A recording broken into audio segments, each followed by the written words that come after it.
আসসালামু আলাইকুম, সবাইকে স্বাগত জানাচ্ছি দ্য ভিউজে। আপনাদের সাথে আছি আমি সাদিয়া মুগ্ধ। ইসলামী প্রজাতন্ত্র ইরানের পররাষ্ট্র মন্ত্রণালয়ের মুখপাত্র বলেছেন, মার্কিন যুক্তরাষ্ট্র এবং ইসরায়েলের কর্মকাণ্ড কূটনীতিকে ধ্বংস করেছে।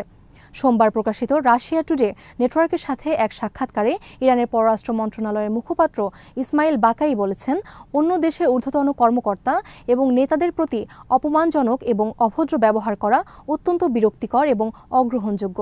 এই ধরনের আচরণ মার্কিন যুক্তরাষ্ট্রের কর্মকর্তাদের বিশ্বাসযোগ্যতা ধ্বংস করবে।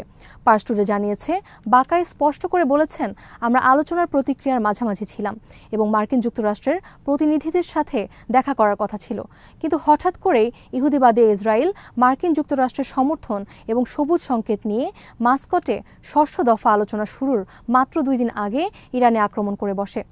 ইরান কখনো আলোচনার টেবিল ত্যাগ করেনি উল্লেখ করে ইরানের পররাষ্ট্র মন্ত্রণালয়ের মুখপাত্র বলেছেন, আমরা সবসময় কূটনীতিকে সমর্থন করেছি, কিন্তু মার্কিন যুক্তরাষ্ট্র এবং ইসরায়েলের পদক্ষেপ কূটনীতিকে ধ্বংস করেছে এবং এটা ছিল কূটনীতির প্রতি বিশ্বাসঘাতকতা।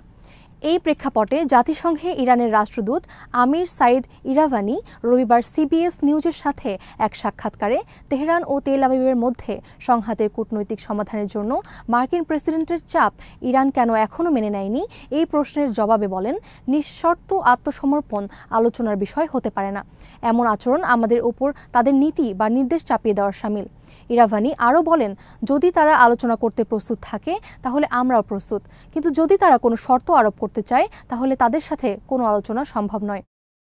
ইরানের সংসদের পররাষ্ট্রনীতি এবং জাতীয় নিরাপত্তা কমিশনের বৈঠকে ইরানের রাজনৈতিক বিষয়ক উপপররাষ্ট্রমন্ত্রী মাজিদ তখতে রাভাঞ্চিও ইরান এবং মার্কিন যুক্তরাষ্ট্রের মধ্যে আলোচনার সময় নির্ধারণের বিষয়ে মার্কিন কর্মকর্তাদের দাবি সম্পর্কে বলেছেন, যে বিষয়গুলি উত্থাপিত হচ্ছে এবং তারা যা বলছে তা সত্য নয়, সে বিষয়ে কোনো কথাও হয়নি তাদের সাথে। আজ এখানে শেষ করছি। সবাই ভালো থাকুন, সুস্থ থাকুন আর নিরাপদে থাকুন। আল্লাহ হাফেজ।